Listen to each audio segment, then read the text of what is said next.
Today we're presenting the digital transformation journey, how to navigate moving from Dynamics AX to Dynamics 365. We are here today with Tom Wisnowski, Product Marketing Manager, Microsoft, Stacy Loveday, ERP Director, Mirion Technologies, Andrew Lesnick, Director, Functional Delivery, Argano Arbella, and Sevi Kaya, Technical Delivery Manager, Argano Arbella. So without further ado, let's get started. Andrew, I'm going to turn it over to you. Thank you so much, Sam, and thank you for introducing all of us. I think we have a really great panel and a really experienced panel to talk about such a topic that is really important for a lot of our client bases in our industry. And I think where we want to, start off is what is this topic really about? Why are we talking about moving from Dynamics AX to Dynamics 365? What do you need to consider if you're a company out there on a prior version of AX? So maybe Stacy, let's talk to you first. Your company recently went through this migration experience. Is that correct?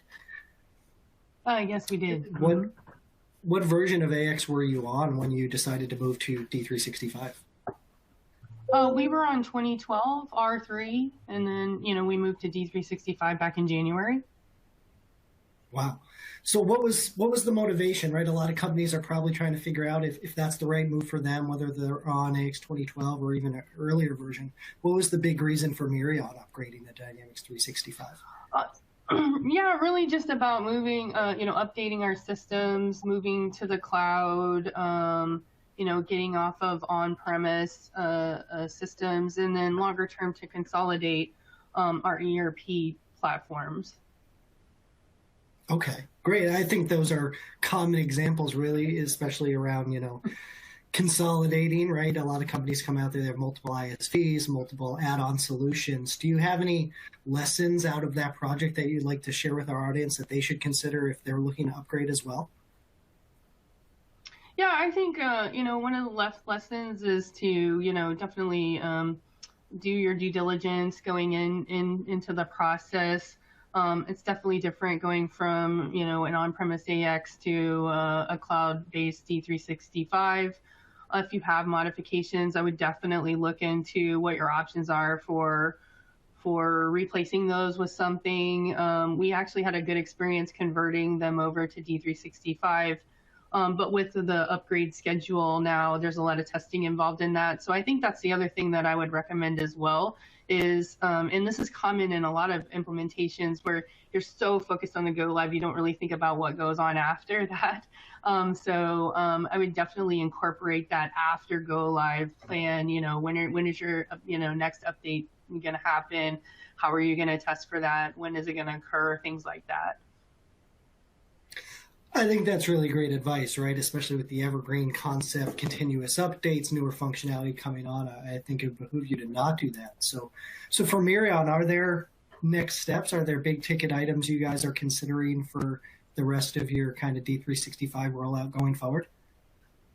Yeah, absolutely. I mean, we're looking to really standardize our ERPs on D365. It's a long-term project. So really now working on how can we leverage the sites that we converted over from AX, or how can we leverage our D365 environment now that we converted over to bring other sites on that aren't on AX into the fold and, really consolidate the ERPs that we're supporting at an enterprise level.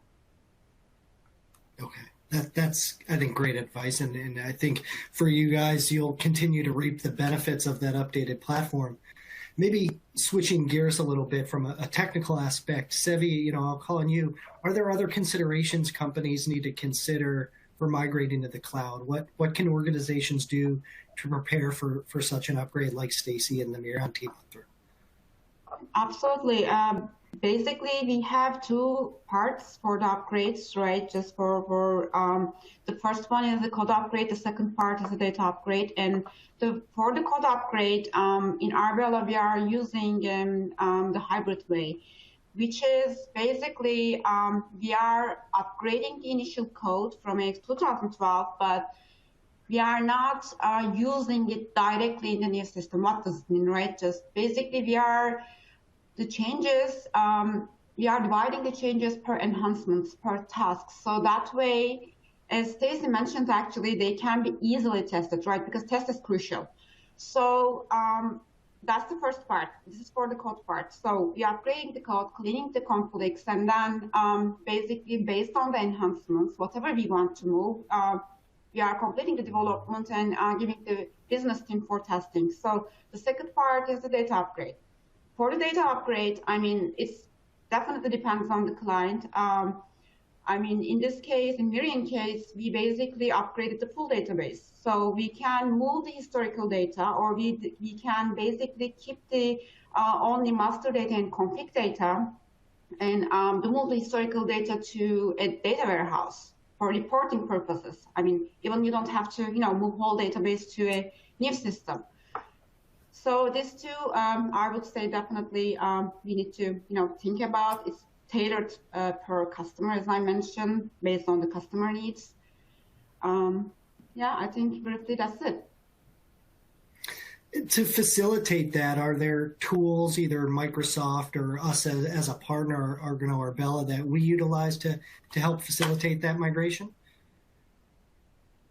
Absolutely. For the, I mean, from the AX 2009 and AX 2012 feature pack, there is no direct upgrade way, but there are tools we can install and to migrate the data. But for AX 2012, R2 and R3, there's directly there's an option to, after installing some hotfixes, we can directly upgrade the database to the new version. And even we don't want to touch. No, I'm glad you mentioned that, the difference, right, between AX 2009 and AX 2012. I think we have some simpler, I guess, upgrade paths, right, some more direct approaches. Are there other differences between upgrading from an earlier version prior to 2012 that we need to mention to our audience today? For the AX 2012 and 2009, Microsoft providing some tool, basically we can install, and after that we can export the data in the 365 FO format, but there is no direct database upgrade from those versions. Okay. But there's still a way. Mm-hmm. But for R2 and R3, absolutely, there's a direct upgrade. Right, and I think, as we talked in our last webinar, end of life even for R3 is coming up pretty quickly here, and companies really need to address this if they're going to consider it. I think from a functional aspect, for me, I'll take that route myself now and talk a little bit. I think there's the technical difference between 2009 and 2012. I think if you're on something like AX 2009 or an earlier version still, now functionality-wise, you're so far behind what we see in technology these days. 2012 was a huge leap up from 2009. D365, we see an even bigger progression in what's available and the types of analytics that are available, embedded Power BI, workspaces, some of the things we're doing with different modules, like having planning optimization as a service, or some of these little, inventory management, visibility add-ins. I think that type of stuff is where clients need to be looking for functionality improvements. You mentioned some of the technical differences, and maybe I'll mention some of the functional differences. So we're starting to get, I guess, the reasons why our business maybe needs an updated platform. Thomas, can you maybe touch upon what Microsoft is doing to help get customers to look into migrating to the cloud? Are there promotions, offers, or other things available that they can take advantage of? Yeah, I mean, so beyond the elements that we've already talked about, right, the sort of partner enablement, the assessment, right? So as from Microsoft's side of things, we offer, regardless of where you are in your journey to the cloud, we offer as a sort of a first step, there's an assessment that most customers can take advantage of in terms of it's a good technical functional look at your current instance, your on-prem instance, and what it would take to actually get you into the cloud. What should you leave behind, right? With there's a lot of new out-of-the-box functionality that's no longer, you don't need necessarily a customization to help do that in a cloud solution these days. So I would recommend, if you haven't done so already, start with that assessment, and that will help you build a plan for what your move looks like. And then, whether it's an ROI analysis for your organization on what the value of the cloud could mean and the efficiency gains that could happen, that's something that Microsoft offers as well. And then as you mentioned, Andrew, right, like we have a number of promotions and initiatives and incentives really that make the transition a little easier, a little more smoother, let's say, in terms of the financial requirements and whatnot, especially for AX customers, right? Like I think today, April 12th, is the end of support for many AX customers. And then as you mentioned, right, like January 10th of next year is sort of another sort of milestone in terms of end of support. So starting that journey now and like understanding what it will take to move you to the cloud is really important. So we have things that, can help you move you along regardless of where you are. Really great to hear. So Microsoft obviously fully invested in helping clients see through this transition. You mentioned, the assessments they can do for our audience, our customers on the call. Are these assessments that they can go to Microsoft for, their partner for? How do these assessments come to be to help see them through that process and figure out if moving to D365 is the right thing for them? Yeah, so both, right? Like we have, you can go to your partner, or you can come, leverage your account team, your Microsoft account team, and you can get nominated for that assessment either way. So it's a pretty simple process in terms of actually, starting the nomination for that assessment and actually, having the assessment done. Our standard migration assessment is, I think, probably a 3-hour requirement in terms of actual customer investment. But it is sort of a 3-week process in terms of, actual partner or Microsoft deliverable. But end to end, it moves pretty quickly. Okay, that's great to hear. Stacy, did Mirion do anything like that when you guys were starting to think about your journey and moving to an updated version? Did you have internal workshops or assessments or, work with partner and Microsoft alike to figure out what that plan would be? I know we did, do some due diligence on that going in. As far as to the extent of which we did that, I'm not sure. Okay. And Sevi, what about from like a technical standpoint when we're working with our clients who are already on AX 2012 and, we go in to look at that code upgrade or the data migration path for them?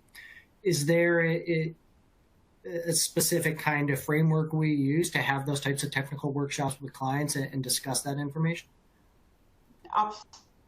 First, actually, we are using LCS, just Microsoft LCS website to just get a sense of how many conflicts we have in the code. And after running this tool, we actually know how long this conversion will take from the one AX 2012 to the 365. And after that, we have already has a framework for our assessments. Basically, we are putting including ISVs, how many ISV the client has, how many how big their current database, what they really want. They want to move historical data or not. They want to just migrate the data with the master data and config data. So basically, we are putting everything in those spreadsheets with assessment and with hours and providing to the client. Gotcha. Okay, that totally makes sense. And I understand we possibly have a question from the audience around some of the assessments as well. Is that right, Sam? Yes. So actually, this is a question to Stacy. Did you avail yourself with Microsoft's standard migration assessment? If so, how close was the estimate on the assessment versus your actual hours on the project? Wow, that's a really great question. Unfortunately, this project was already in flight by the time I came on. So I'm assuming some level of assessment was done with Arbella. Whether or not we went through the Microsoft assessment or not, I do not know. I'm not sure.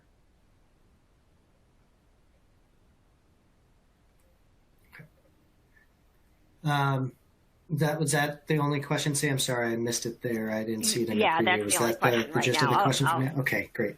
no, Yeah, I mean, No so I would worries. So, add there really quickly, right? Like, I think in general, the assessment is pretty close. It tends to be pretty close to the evaluation made. Where there's differences, or there can be larger differences in terms of the time estimate, is, how customized is your solution. The more customizations, the more complex those customizations are, the more time that is needed to move them to the cloud, or untangle them from your solution to move them to the cloud and the underlying data. So it really just depends on the amount of customization within your current solution. Mm-hmm. Yeah, and I mean, whatever assessments were done, I think that we did a good job. We have a decent amount of customization. It was a fairly complex upgrade of the data, and a lot of it was around making sure we had the right amount of testing, doing a lot of practice on the data migration to make sure it went smoothly. And I think we overall did a very good job of that. The post go live support was, you expect a little bit of uptick in support necessary after a go live, but it was within the realm of reason, right? Considering how many modifications we did and the complexity of the data conversion that we did. totally. And I think what I'm reminded of, as I heard Tom even talk about some of maybe the modifications you have in your considerations. I think the other thing for customers to consider is the entire Microsoft stack now and the landscape. It's changed drastically since previous versions of the ERP. I remember when I got it started as an end user on Exapta 3.0, I don't even know if people knew it was a Microsoft product yet.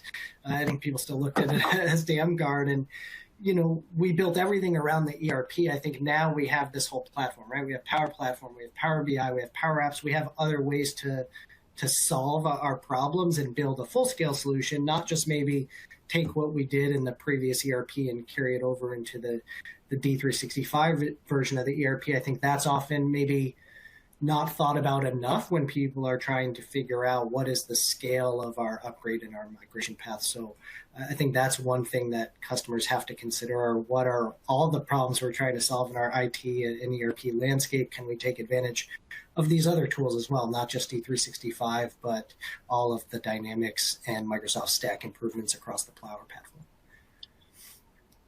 Platform. Yeah, I think I agree. I think that's really important. Go ahead. Sorry. No, go for it. Is your team at Mirion using any of those tools, Stacy? I mean, we're definitely using Power BI and things like that. I was just agreeing with you that I think it's very important to do that work ahead of your upgrade. Because the inclination is just to kind of copy over what you have, right? And so what else is available to you that you could use where you don't necessarily need to, just port over everything that you had before, right? I kind of take advantage, right, of the fact that you're upgrading. Yeah, absolutely. I think it's a huge part of it. And another huge part of it looks like we had a question, again, from Alexander. Some of it, I think, is for Stacy, and then Sevi, maybe we can go to you after to give your technical approaches. Stacy, on your data migration, Alexander was asking if the Mirion team did master data only or also transactional data. I'm assuming historical transactional data potentially is this question, not just open. And if so, how far back did Mirion decide to go to bring that data into D365? We did the whole database. So everything that was in there was converted over. And in fact, we had partitions on the data. So that's what made it a little bit more complex, is that we merged those together as part of that upgrade as well. Okay, wow. So yeah, that's quite a big undertaking. Obviously, data can be a lot more challenging to bring over than transactional data can be a lot more complicated than the master data. Sevi, can you talk about maybe some of the considerations we have to have when we're talking to clients about, do you bring over historical data? Do you only bring open data? How much do you want to bring? What are the challenges around that? Absolutely. The first, we are actually dividing the data kind of 4 pieces, right? We can categorize them like config data, master data, open transactions, and historical data. So for the master data and config data, it's basically all clients need them. And basically for the open transaction, we always moving open transaction. I don't think there's an open question there. But for the transactional historical data, it depends on how big the database, right? You want to move everything. If you are happy with your data, we can upgrade the whole database. Or if you want a more compact system, you are keeping TX maybe for a long time now. You don't want to move everything now to the new system. So basically, what we can do, we can put those historical transactions to the warehouse, and you can still have your reports, but you can have a smaller, cleaner, set of data in your new environment. But yeah, for if basically we do that, you put the historical data, you can have Power BI reports easily. For your config and your master data, we are moving usually during the project, right? Every we are moving some master data and moving deltas. And for open transactions, always last minute thing, right? Just within the transactions. And, you talking there reminded me of something. Obviously, the data warehouse piece is a big part of it. When you're thinking about what data you bring, if you don't bring everything, right, you need to probably still report on it. Maybe we need historical data for forecasting or for budgeting or, looking at previous year's balances, whatever it may be. If we don't bring that into the ERP, it's still a huge discussion we need to have. What are we doing? What is our reporting strategy? Are we using a data warehouse? Are we looking at data leak and trickle feed and what's coming out there? Are we working on how to bring that historical data and our new data in our ERP that's going to be live together to make sure we're getting accurate reporting? Sometimes that's as big of a challenge or a discussion as anything else. And I think that's definitely an area, most clients or customers looking to upgrade need to consider as well, that maybe we haven't spent as much time on specifically versus like the ERP code and functionality, but that data is huge, and your reporting strategy needs to reflect what you are bringing into the ERP if you are to upgrade. So definitely thank you for pointing that out.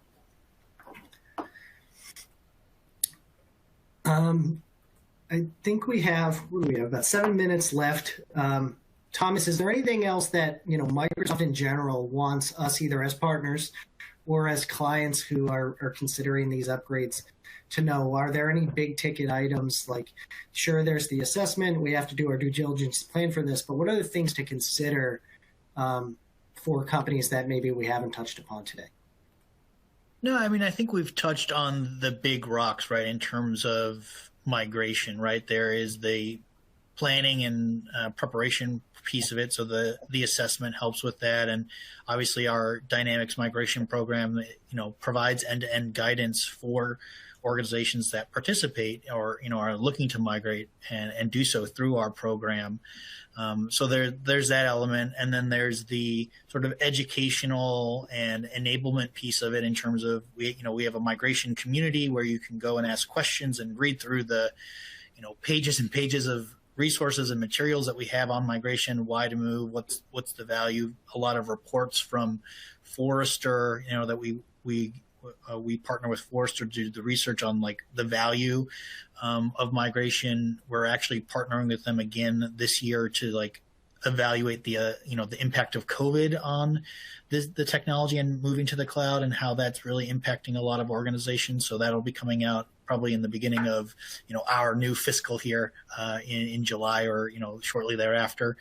And then it's just understanding there is a cost to this project, like any technology project. So we certainly have the resources to help with that. And so I would say talk to your partners, talk to your account teams, and then from there it's when you're ready, we're ready to help, and we have the resources to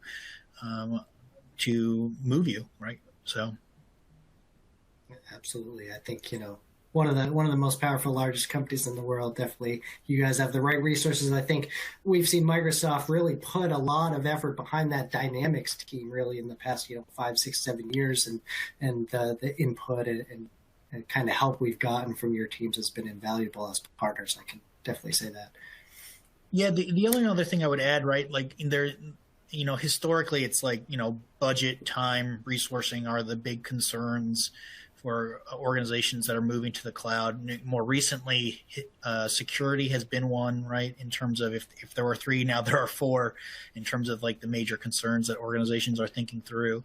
And, what we have we have a different assessment that can sort of analyze your entire IT landscape and stack that will basically show you what are the current threats against your IT estate, and why remaining on-prem becomes more dangerous over time, right? Especially as you fall out as support goes away and things sort of evolve.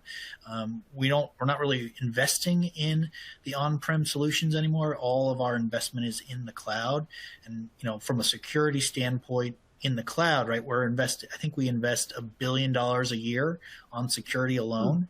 So the cloud is much more secure than, you trying to handle security on your own, or, trying to take on those responsibilities and, maintaining a team and the resources to do so. So, and that's another thing that often comes up more recently. So.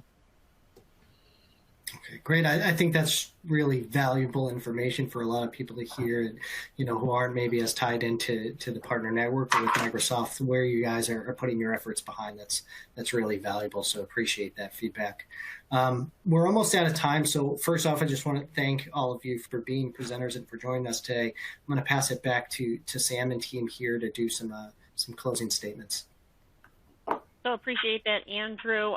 Thank you, Tom, Stacy, Andrew, Savvy for presenting, and to everyone else for joining the presentation today. In the next couple of days, you'll receive a follow-up email with the recorded webcast and any relevant data that we'll be sending to you. In the meantime, please do not hesitate to contact us directly should you have any further questions. So with that, thanks again for your time and have a great day.